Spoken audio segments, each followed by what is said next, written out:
Руслан, вот удивительно, сколько люди готовы заплатить денег блогерам в соцсетях за эти многочисленные марафоны по богатству, счастью, здоровью. Вот ты опять залипла в телефоне. Алсу, как человек старой формации, я не могу понять, почему люди готовы платить и даже гоняться за тем, что на самом деле ничего не стоит. Это просто надежда, фантик. Руслан. Это ноль. И для меня, допустим, авторитет конкретного человека никак не ассоциируется с количеством подписчиков в его Блогеры аккаунте. в соцсетях тебе скажут, что ты им просто завидуешь. Да пусть говорят, что хотят. Я поэтому и стараюсь не вступать в дискуссии в соцсетях, потому что это пустая трата времени и нервов. Правильно, потому что лайки и комментарии – это вообще-то уже новая валюта. Это ноль, это биткоин, это иллюзия, оно не стоит ничего. Это конвертируется в деньги. Но не считаться с тем, что соцсети – это новая реальность, тоже нельзя. Давай сегодня обсудим, почему некоторые люди готовы выставлять свою жизнь на показ, а другие готовы почему-то за это платить. Давай посмотрим сначала сюжет. Давай. Всем привет. Гузель Шарафутдинова вот уже 6 лет славится в Инстаграме красивой и изобильной жизнью. Путешествия, шопинг, личные фото, как из дорогих гламурных журналов. За ее страницей следят почти 300 тысяч фолловеров. Гузель зарабатывает не только на прямой рекламе, но и на скрытой в виде конкурсов. Завтра мы объявим о розыгрыше. Просто вот кому-то достанется вот такой офигенный Ягуар. Самым скандальным был розыгрыш автомобиля премиум-класса. Чтобы его получить, нужно было подписаться на многочисленных рекламодателей Гузель, которые ей заплатили немалые суммы. В Инстаграме такой конкурс называется GIF, когда блогер буквально продает своих подписчиков. Я решила принять участие в самом масштабном гиве по Уфе и Башкирии, как это было заявлено на самом деле, с розыгрышем автомобиля стоимостью 1 200 000. И, соответственно, это крутой приз, который хотели получить многие бы. Но по факту, когда уже мы начали весь этот движняк, выяснилось, что машина была не за 1 200 000, а за 350 000 рублей. И у нас есть скрин, что эту машину купили на Авито за 350 000 рублей.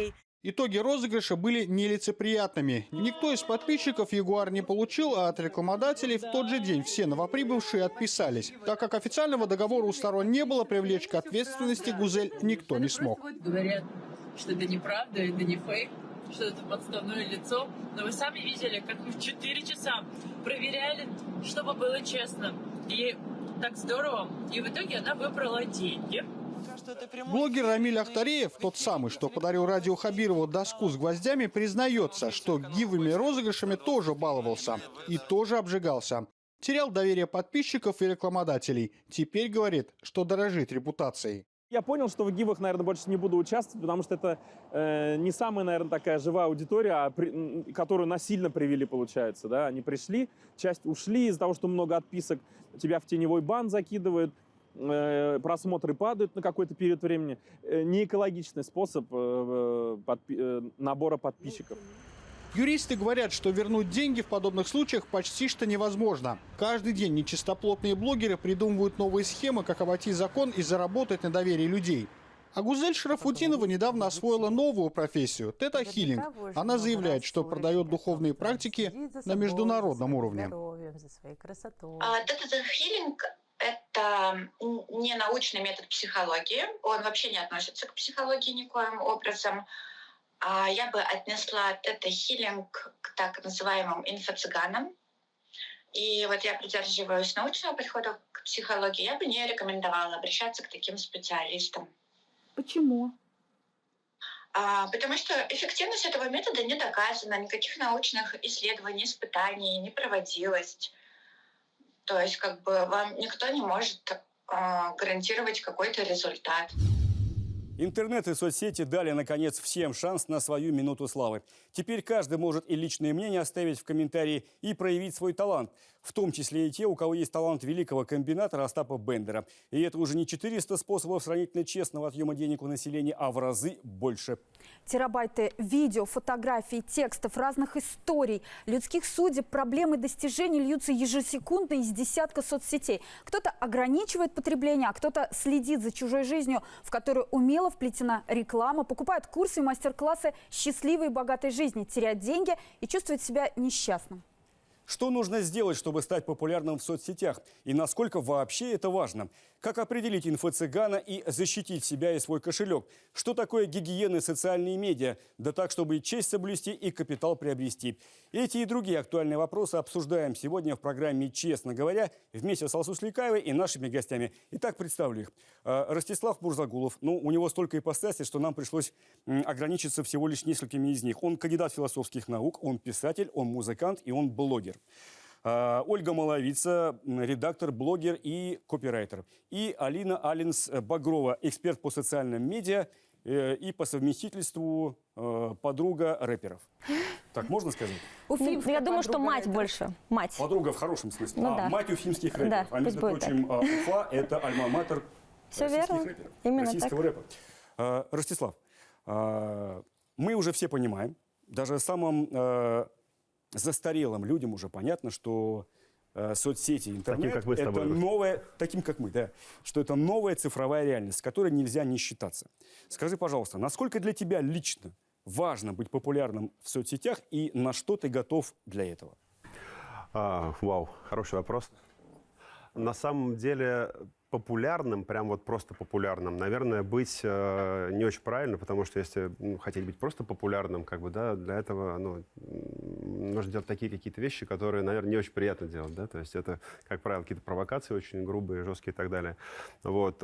Все-таки мне, когда я начинал активно себя вести в соцсетях, и в том числе делать какие-то такие вещи, которые в нашей консервативной республике не очень хорошо зашли, да, так скажем, вот, мне хотелось все-таки каким-то образом задать такой тренд, что ли, как бы, когда, чуть-чуть можно по-другому бы стало там вести себя в вот это вот общение, которое у нас всегда было исключительно таким, знаете, на все пуговицы, таким очень таким восточным, очень таким с кучей приседаний, реверансов и так далее. Мне хотелось поднять эту планку немного. Поэтому, Ну, да, как бы поэтому, немного этот да. футляр расстегнуть. Чуть-чуть расстегнуть, да, футляр, потому что мы все в нем были, особенно все те, кто Но так или все-таки иначе граница относились к какая-то власти. ведь для тебя есть. Да, граница для меня, наверное, есть. Она, наверное, пролегла вот ровно там, где я себе прочертил ее там своими там клипами, песнями, танцами, там, фотосессиями там и так далее. Наверное, вот туда дальше, куда-то я уже не готов Но пойти. это уже достаточно откровенная была бы, я бы сказала, граница. Ну, это не дало какой-то великой популярности. То есть у меня в общей сложности там 30 с чем-то тысяч на разных соцсетях подписчиков. Мои там какие-то активности посмотрела. Там, максимально это как раз клип, кстати, про Салавата, не про Моргенштерна. Это там в районе 2 миллионов человек. Ну, много, мало это, я не знаю. Как бы не мне оценивать. Но есть люди, у которых там в десятки раз больше. Но вот дальше я не готов, наверное. То есть вот все на это. Ну, то есть, в принципе, для Да. тебя это не самоцель. Нет, не самоцель. Мне хотелось просто понять, как это все работает. Мне хотелось как бы чуть-чуть потрогать этот мир, как бы мне не очень понятный. Мир очень молодых людей, мир очень такой растущий, очень влиятельный в последнее время, да. Я хотел туда заглянуть за эти кулисы чуть-чуть, как бы, да, потому что я всегда работал с официальными СМИ, в официальных медиа и так далее, с официальными людьми, которые на все пуговицы, в пиджаках, галстуках и так далее. И поэтому мне хотелось, я, кстати, вот с Алиной так познакомился, за эти кулисы чуть-чуть посмотреть. И это удалось сделать. Мне там очень понравилось, там очень интересно, там нет никаких условностей, там нет никаких... Они очень такие, ребята, все без какого-то такого изначального пиетета хоть к чему, они все нигилисты.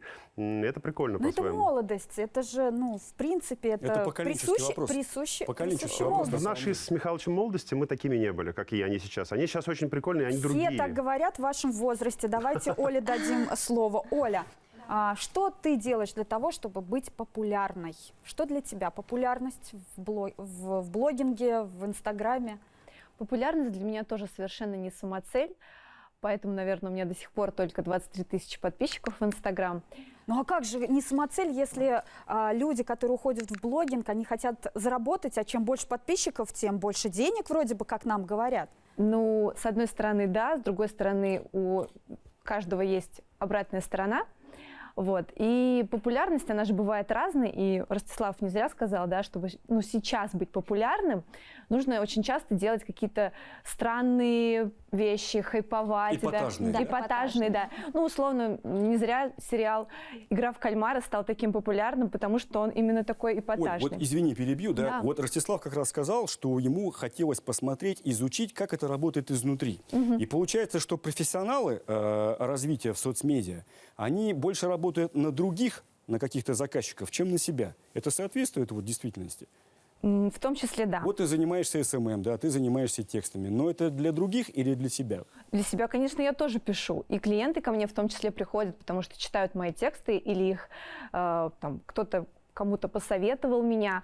Но да, я в том числе работаю для заказчиков, пишу тексты для них и в том числе занимаюсь тем, что обучаю людей копирайтингу. Да, Алина, вопрос тебе такой. Я посмотрел вчера твой Инстаграм, и там у тебя, если не ошибаюсь, не более 4000 подписчиков, да? Да, все Но верно. при этом ты дружишь, работаешь и знаешь людей, у которых, не совру, там миллионы подписчиков, да? Как это сочетается вот между собой? Если честно, я никак не, так скажем, развиваю свой Инстаграм, потому что я вкладываю все свои силы, тоже в развитие в Инстаграмы других людей. И на себя порой я очень сильно виню и гноблю себя за то, что у меня очень интересная жизнь, мне есть о чем рассказывать, но мой график настолько плотный, что я тупо не успеваю снимать сторис. Вот сегодня я тоже пришла к вам, я это сделала, сняла сторис, но такое бывает редко. И еще бывает такое, что если есть какие-то идеи, то ты просто делишься. Ими тоже, вот есть у меня друзья. Ты отдаешь их другим. Да, отдаю свою энергию, и поэтому у меня, да, 4000 всего лишь подписчиков, но вся живая аудитория, и я тоже заметила, что меня все знают через именно сарафанное радио. Вот у нас в Уфе, наверное, это канал номер 1, я могу точно сказать. Да, здесь еще есть такой нюанс, что во время пандемии очень много появилось псевдоблогеров, инфо-цыганцы, которые рекламируют свои курсы. И я могу сказать, что вот у Ольги это единственный представитель, но с очень хорошим курсом. И таких, на самом деле, можно Ольга по пальцам пришла одной руки. из профессиональной среды. Да. Она была А мы журналистом. сейчас можем считать это перекрестной рекламой или нет? На Кросс-промо, да? главном канале республики. Это сарафанное радио. Все, у нас сработало. Спасибо. Спасибо большое. Людей, которые зарабатывают в соцсетях на обещаниях научить успешному успеху, называют инфо-цыганами. Как не попасться на их удочку, мы собрали советы экспертов. Посмотрим, обсудим. Вот это совсем не то, что вы подумали. Это меч. Телескопический меч. Вот он. И за счет первых кадров люди подумали, что это совершенно другое. И этот ролик набрал 3,5 миллиона просмотров. Полина Вишневская во многих соцсетях имеет личные аккаунты, но популярной стала в ТикТоке. Видео с тем, как она создает предметы при помощи 3D-печати, набирают миллионы просмотров. Там вы можете видеть, у меня стоят 2 3D-принтера. Вот здесь рядом со мной еще один принтер. Скоро приедут еще заказанные принтеры. И благодаря ТикТоку, благодаря своим роликам, я показываю людям разные интересные напечатанные вещи, и они просят меня напечатать им тоже эти вещи. Дамир, блогер-юморист, записывает видеоролики, в которых играет разных персонажей и выкладывает в соцсетях. Юмор в интернете быстро привлекает аудиторию. Основные деньги молодой человек зарабатывает на рекламе и в качестве ведущего на корпоративах. Я для себя выработал одну интересную стратегию, что если не отвечать на хамоватые комментарии, всегда найдутся среди подписчиков защитники, которые сделают больше комментариев, будут вести диалог и тем самым увеличивать охваты, увеличивать все то, что нам, блогерам, дает, как говорится, популярность.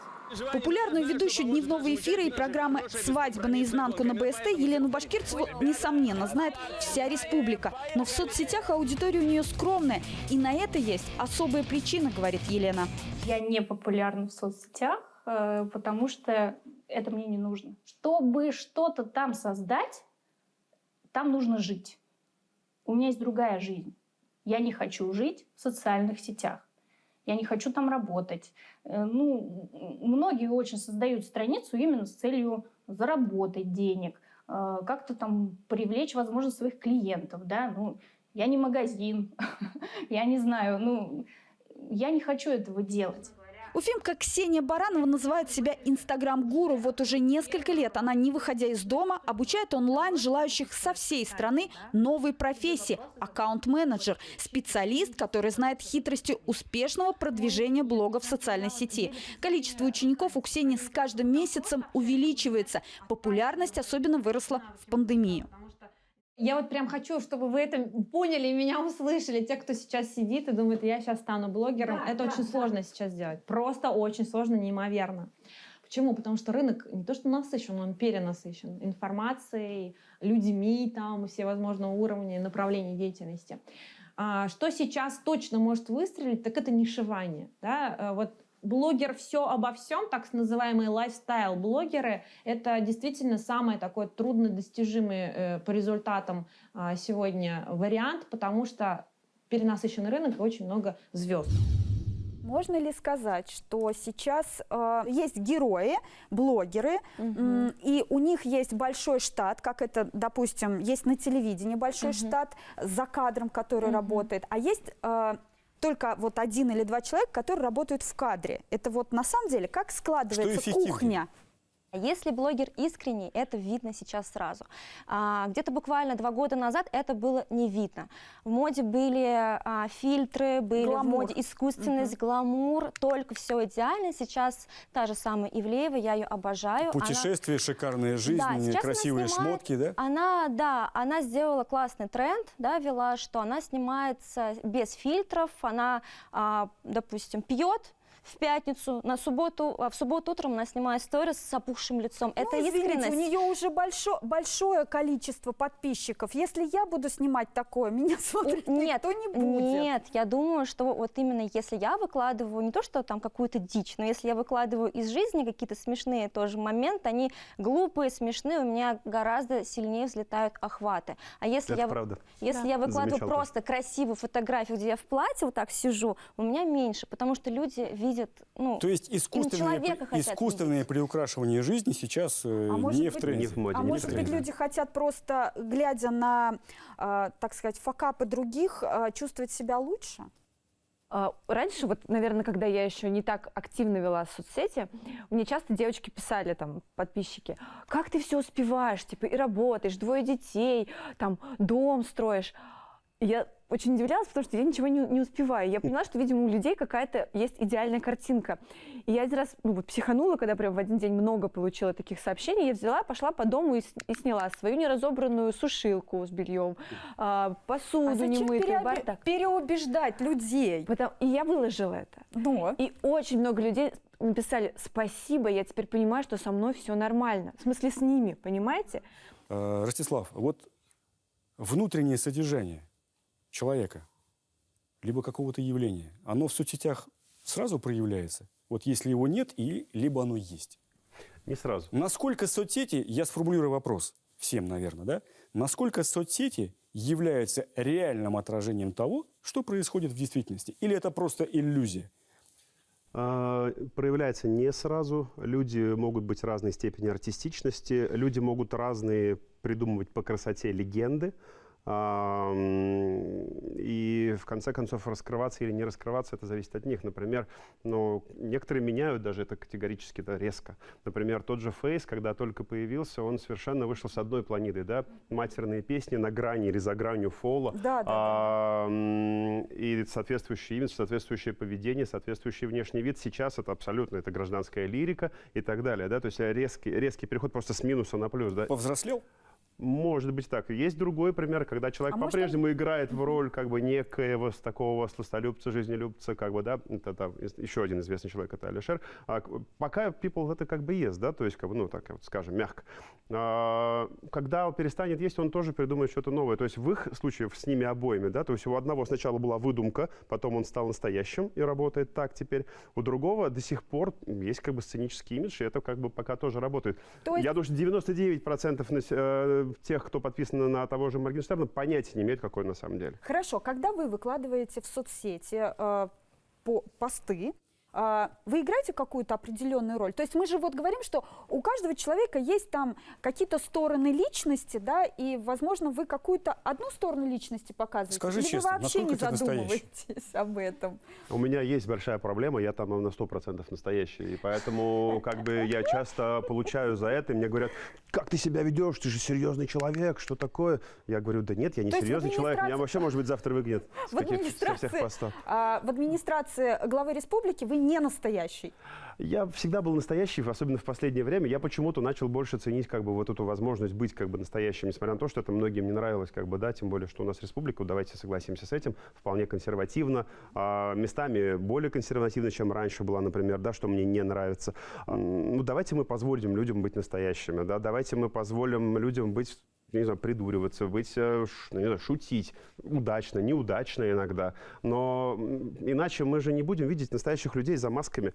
Раскроются через соцсети, ты имеешь в виду? Хотя бы, например, через соцсети. Пусть, давайте, вот как Петр Первый же поручил читать без бумажки. Чтобы дурь каждого была видна. Дурь каждого была видна. Давайте поручим каждому соцсети вести. Вот с утра в субботу проснулся, будь добр, выложи там, как бы, да, фотографию. У тебя морда опухшая или нет? Бухаешь ты или нет, чиновник? Пусть будет так. Спасибо, а мы вернемся к разговору буквально через несколько минут. Не переключайтесь. Слушай, честно говоря, конечно, приглашая сегодня блогеров, я втайне там рассчитывал, что они как-то будут спорить с собой, как это принято в соцсетях. Да? А тут какое-то полное согласие друг с другом, тогда с уважением. Нужно побольше из них информации вытащить, как говорится. Слушай, все-таки мне интересно вот про этих, как инфо-цыгане. Да. Как определить, как не обжечься. Давай об этом еще. Давай. Смотрите во второй части программы. У меня есть большая проблема, я там на 100% настоящий. Если блогер искренний, это видно сейчас сразу. Давайте мы позволим людям быть настоящими. Перенасыщенный рынок и очень много звезд. Давайте немножко посплетничаем. В эфире БСТ программа «Честно говоря». Сегодня мы обсуждаем, насколько она настоящая жизнь в соцсетях. Какую цену платят подписчики за популярность блогеров? Удивительно, но люди могут одновременно быть подписанными и на блог врача доказательной медицины, и на страничке тех, кто предлагает, мягко говоря, нетрадиционные методы. Наш коллега Тимур Давлетов, изучая информацию в интернете о вакцинации от ковида, наткнулся на такую услугу, как заговор от болезни. Отправился полюбопытствовать и привез сюжет. Посмотрим, обсудим. Этот ритуал черный маг Александр Богданович в последнее время проводит чуть ли не ежедневно. По словам колдуна и джина, при помощи уникального обряда на бубне, а потом и кубызе он вызывает духов, которые оберегают от коронавируса. За 5-минутное виртуальное шоу черный маг просит 6 тысяч рублей. Эта защита еще также меняет некую корректировку жизни, судьбы человека. Его ход меняется. Потому что если бы человек должен был заболеть, у него бы жизнь сложилась немного по-другому. А так он не заболеет. Лучше получается обратиться к духам. Безусловно. В последнее время интернет буквально пестрит объявлениями. Представители потусторонней медицины, ведьмы, маги, космоэнергеты, ясновидящие готовы за определенную плату излечить смертельную инфекцию. Аминь, аминь, аминь. Аминь, аминь, аминь. Аминь, аминь, аминь. Ради такого шабаша даже всем известный психотерапевт Анатолий Кашпировский вышел из тьмы и материализовался на своем YouTube-канале. Его ролики смотрят миллионы людей. Те, которые сейчас не на искусственной вентиляции, но задыхаются, а еще испытывают боли в спине и во всем теле, кто потерял обоняние, вот это наш контингент. Некоторые целители прибегают к лечениям травами. Экстрасенс с многолетним стажем Лада исцеляет при помощи пистолета, заряженного молотой крапивой. Кроме того, знахарка применяет в своей практике и огонь, который, по ее словам, убивает всю негативную энергетику. Чтобы не быть голословной, предлагает нам на себе испытать процедуру. Работаю с ним на тонком плане, получается, по всем чакрам, по всем телам человека. Я его удаляю, стираю. А вот эта девушка отдала ясновидящей колдунье из интернета 40 тысяч рублей. Она настолько поверила в мистические силы, что сначала якобы даже почувствовала себя лучше. Действительно, я чувствовала, да, реакция была какая-то, что вот что-то со мной что-то делают. Она, видимо, почувствовала, что я боюсь, и как бы у нее стали аппетиты расти, там переведи столько, в общем, уже как бы, можно сказать, поймала.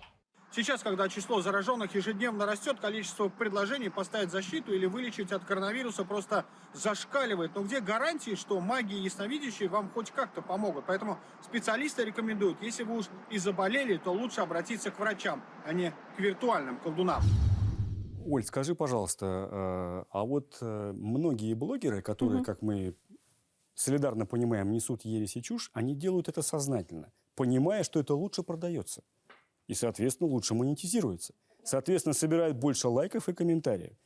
И привлекает внимание к их постам, и опять же лучше продается. Закольцован. Это соответствует действительности? Есть такое? К сожалению, сейчас да. Потому что, Почему, к сожалению? Ну, потому что мы наблюдаем во всех соцсетях, особенно в Инстаграм и в ТикТок, блогеров-миллионников с огромной аудиторией, которые иногда, к сожалению, несут полную дичь Это в ты эфир. сказала? Да. Полную дичь. Ну, тут я с тобой согласен.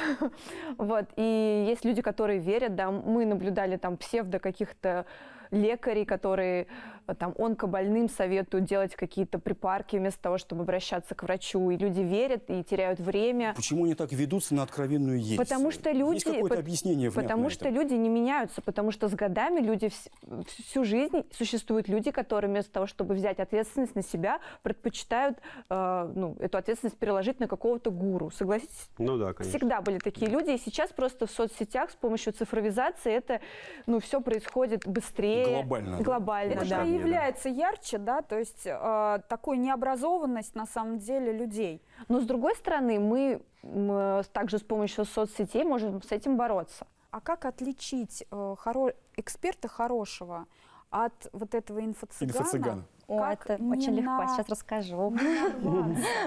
Не потратить зря деньги, ведь у нас много таких. Как? Да.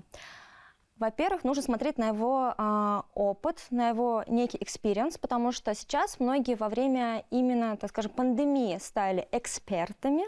Они прошли, может быть, курсы, какие-то курсы левых людей и стали такими же левыми людьми с точки зрения экспертности.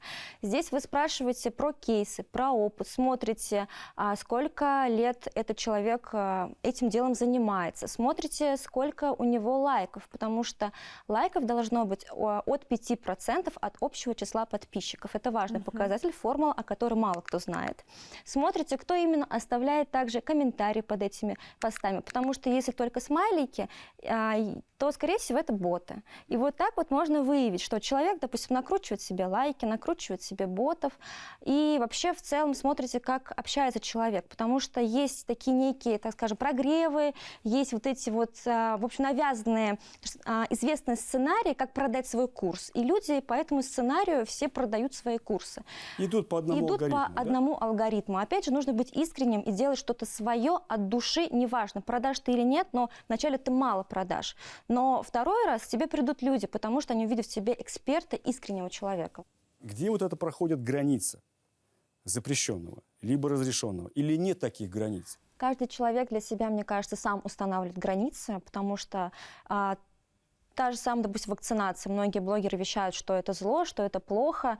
Это его выбор, и пусть он так считает. Я, может быть, вот иначе считаю. Ну и поэтому здесь уже от убеждение самого человека влияет. А таких прям четких границ нет.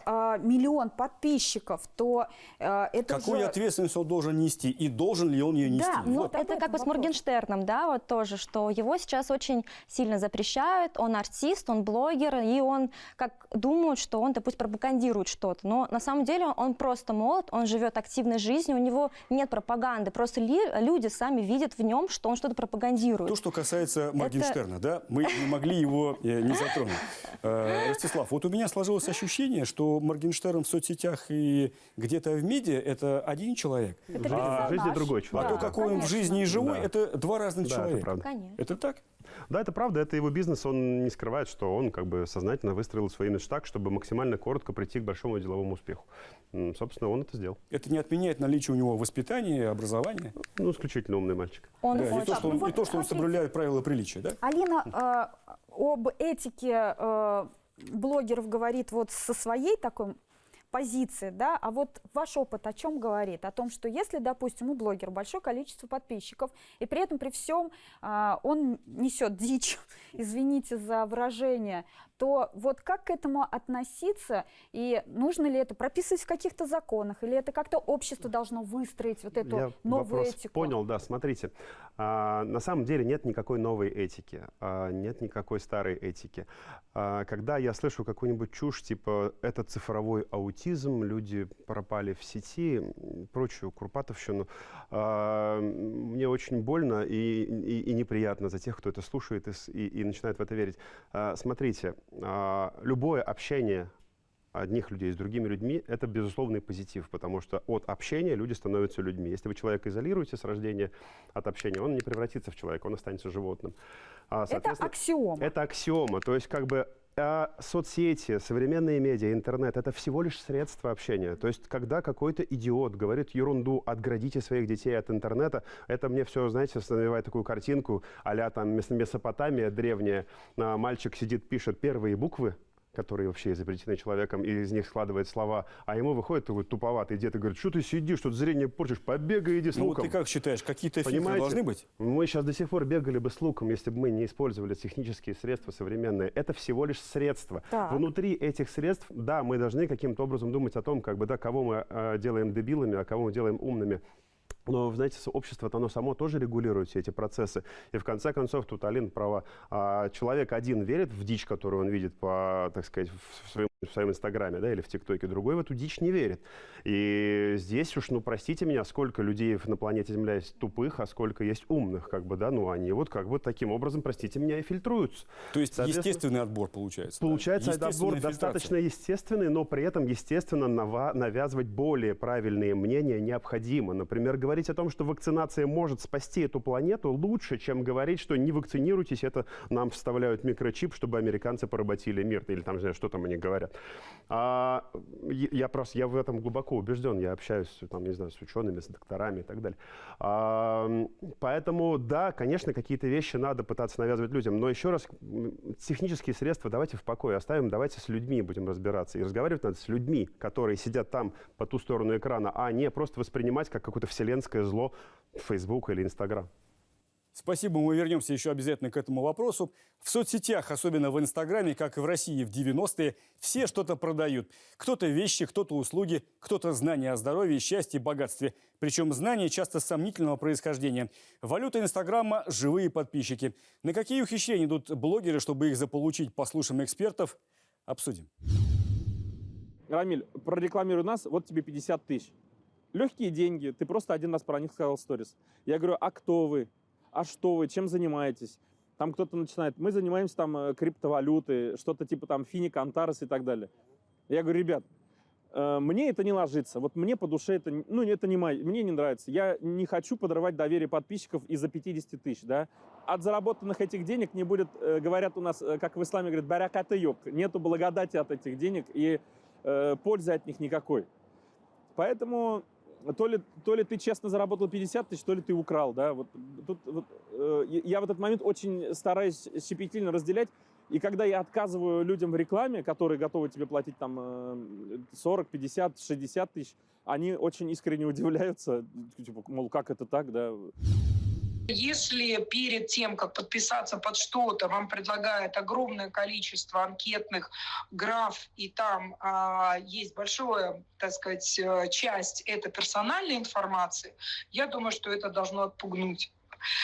Второй настораживающий признак – это быстрота достижения результата. И обещание, скажем, авторов, блогеров или пропагандистов таких программ, которые за небольшое количество временного периода могут дать максимальный результат, это уже настораживает. Если это какая-то, скажем, новая ниша, да, и опять предлагается по поводу здоровья подумать и по поводу, там, скажем, каких-то волшебных таблеток, волшебных пилюль или какого-то снадобья и так далее, без опять учета, о чем я повторяюсь, да, индивидуальных особенностей здоровья, то это еще третий признак, ну, вот такого, скажем, риска. Завершая вот сегодняшний наш разговор, да, у нас есть такая любимая фраза программы «Свет в конце тоннеля». Я не знаю, насколько она уместна здесь, вот в этой нашей теме. У каждого здесь свои задачи поведения в соцсетях. Вот, Алина, давай с тебя начнем. Скажи, пожалуйста, вот свет в конце тоннеля относительно соцсетей ты для себя в чем видишь? Я думаю... Заработать больше, увеличить количество подписчиков, помочь другим людям. Что конкретно? Что именно? Ну, я хочу себя, наверное, больше показывать как эксперта, потому что сейчас это главный тренд вообще, иметь какую-то некую значимость и экспертность. И сейчас я планирую также развивать свой аккаунт, потому что я хочу давно этим заняться, мне кажется, уже пора это сделать, и вот сделать такой level up. Где была эта последняя капля?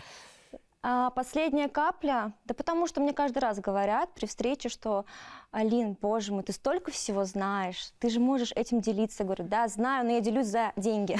Ну и сейчас я хочу тоже давать именно какую-то делать помощь, именно бесплатную и через свои соцсети. Бесплатную? Да, просто так. То есть я, в принципе, могу к тебе обратиться как к эксперту? Конечно, пожалуйста. Ольга?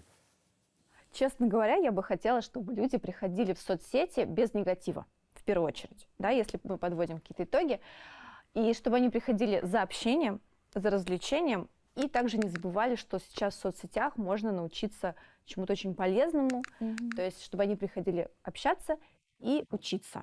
Оля, а есть такое, что если хотите позитива, идите в Инстаграм, а если хотите негатива, идите в Фейсбук? Нет, надо в ТикТок идти. Вот там прям один позитив практически. Один позитив? Да.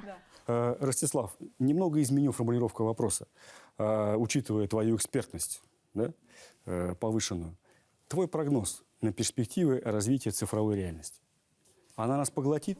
И как скоро? Да ничего нас не поглотит. Но еще раз говорю, давайте не будем говорить этими глупостями, типа цифровой аутизм и так далее. Есть такие тоже полужулики, как бы, которые там проводят типа великие эксперименты, показывают тут выпуклые части Кардашьян, а здесь геометрическую формулу и говорят, смотрите, ужас, все смотрят на Кардашьян. Ну, это же понятно, что это шулерство. И это все показывается, блин, в Давосе в составе российской делегации. Кто пустил туда этого шарлатана? Ну ладно. Это отступление. Да, это отступление. На самом деле, да не будет ничего плохого, связанного с техническим прогрессом. Послушайте, посмотрите на кривые Курцвейла, на кривую Тофлера. Там все очень вполне себе понятно, как бы технический прогресс несет прогресс. Ускорение обмена информационного между людьми дает людям больше развития. И это большее развитие у нас будет, и мы, безусловно, будем больше развиваться. Те, кто рано в это пойдет, и те, кто рано этим всем начнет заниматься, и те, кто начнут там не выискивать какие-то недостатки, говорить, как там все ужасно, давайте закроем интернет, давайте все прикрутим, давайте запретим и так далее. Давай мат-перемат. Господи, боже мой, когда мы с вами были юными и говорили слово «дурак» при бабушке, они тоже были в ужасе, точно так, как мы сейчас с вами от Моргенштерна. Но давайте не будем уподобляться этому. Давайте будем спокойно смотреть на все это, и все будет хорошо, не надо переживать. Я с большим оптимизмом смотрю на будущее. Уважаемые гости, большое вам спасибо, что нашли время прийти, за предметный, конструктивный, конкретный и, главное, честный разговор. Спасибо. Спасибо большое.